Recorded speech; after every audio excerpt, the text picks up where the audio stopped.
How do you see the competition between different crypto assets, for example, Bitcoin and Ethereum? I think that the entire crypto universe could be divided into two classifications.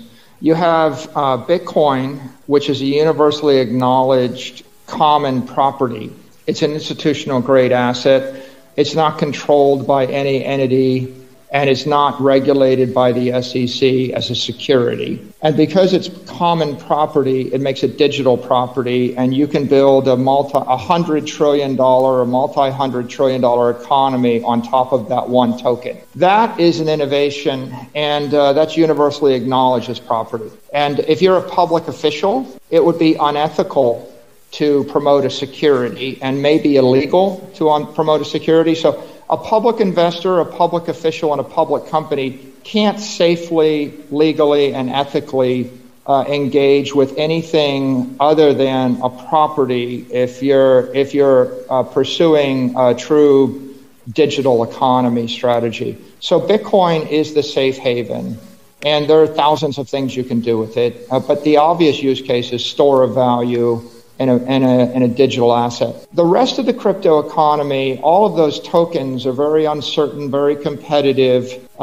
very insecure. And I think that if you look at the testimony and all of the publications coming out of the regulators in the U.S., out of the White House administration, from Treasury, from the SEC, from the CFTC. If you look at the testimony of the chair of the SEC in front of Congress and public speeches, even as late as just yesterday, when Gensler was talking to Jay Clayton, what they've made clear is there might be a handful of other properties or commodity tokens in the crypto world, but just about everything else is a security. So that means the stable coins are securities, and they're going to be regulated, and they need to be issued by FDIC insured banks.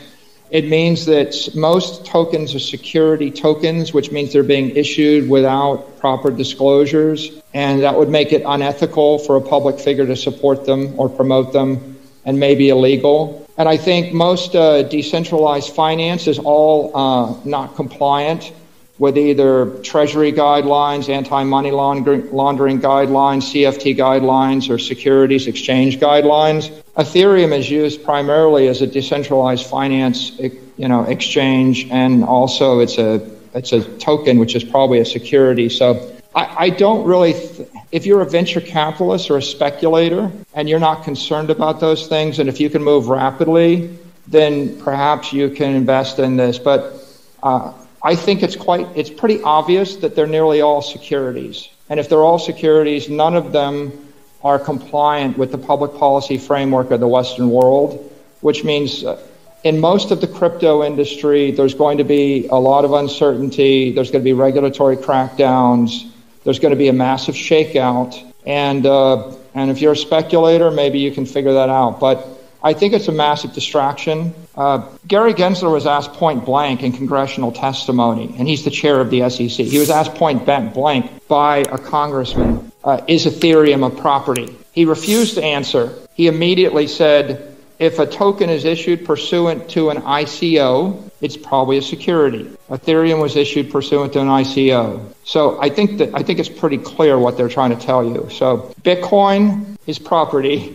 Everything else is a venture capital speculation. It's pretty obvious that Shibcoin and Dogecoin, Elon Musk coin, and Saylor Moon coin are speculative entities. And so if you're a speculator, or a gambler, or a venture capitalist, and you want to delve in that area, you probably can.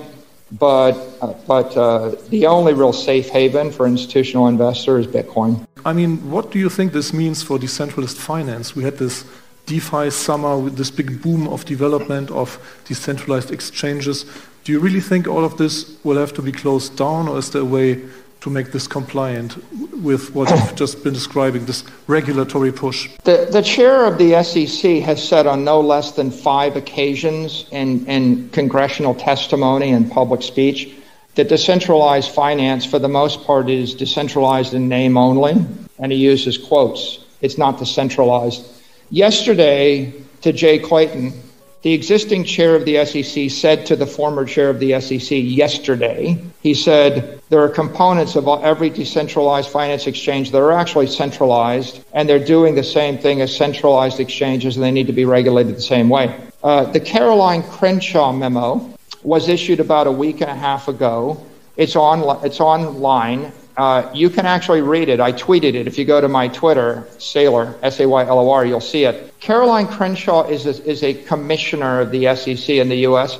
She wrote a fairly detailed piece and published it. The summary of the piece is nothing in the DeFi area is compliant with existing law. All the DeFi exchange projects need to come talk to the SEC. FinHub is waiting for them to call. FinHub, which is managing this, it has never denied a meeting, and they're expressing a bit of surprise that the DeFi projects have not yet consulted with them, and they're noting that there are probably all sorts of ethical and moral and regulatory quandaries that are brought up by the existence of DeFi in its present form. So I think it's pretty clear, and I think that regulators are trying to say it's pretty clear, DeFi can't go on in its current form, as well as certain trading restrictions on securities tokens, probably as well as other restrictions. Anything that's a staking token that's generating yield is a security, and that means it falls under the guidance of the regulator. So I think that if I was in the DeFi space, it's 100% certain that there's regulation coming.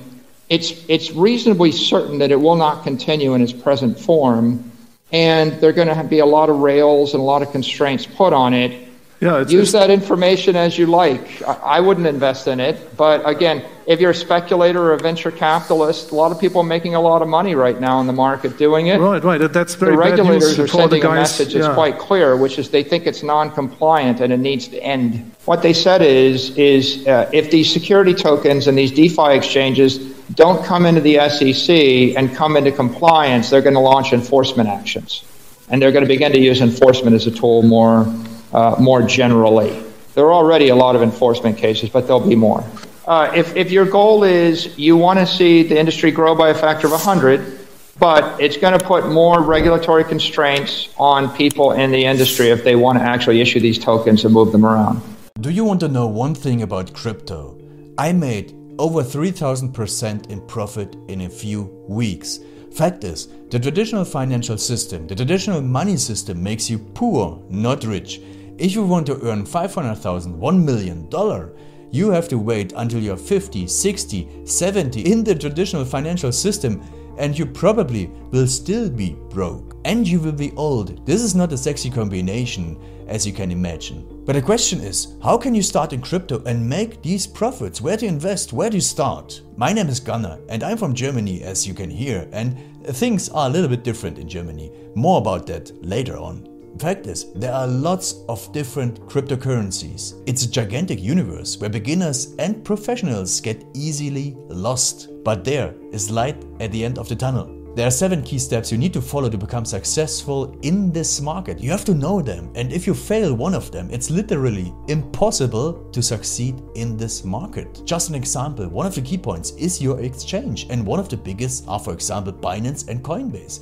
These are trusted and well-established exchanges, but, and this is a big but, you won't find the super profitable coins on those exchanges. The unknown super profitable coins that get gigantic profits are not traded on those kind of exchanges. They are traded on much smaller insider platforms that are barely known. And I can tell you what those super secret exchanges are and why they are so profitable. And another super important thing are the right information sources. The point is, the internet is gigantic. There are hundreds and hundreds of YouTube channels, blogs, pages, and much more. And there are also market makers and influencers. For example, Elon Musk, he is not a crypto guy, but the moment he recommended Dogecoin, it went through the roof, to the moon, so to say. But why did he recommend it? Where did he hear it from? He didn't hear it from newspapers. And believe me, he is listening to someone. But you have to know who, and you have to react before he is reacting.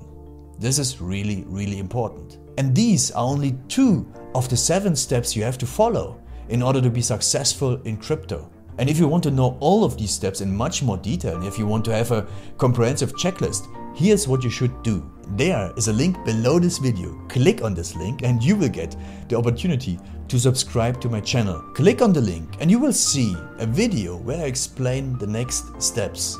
So see you soon. Click on the link now. I'll see you there.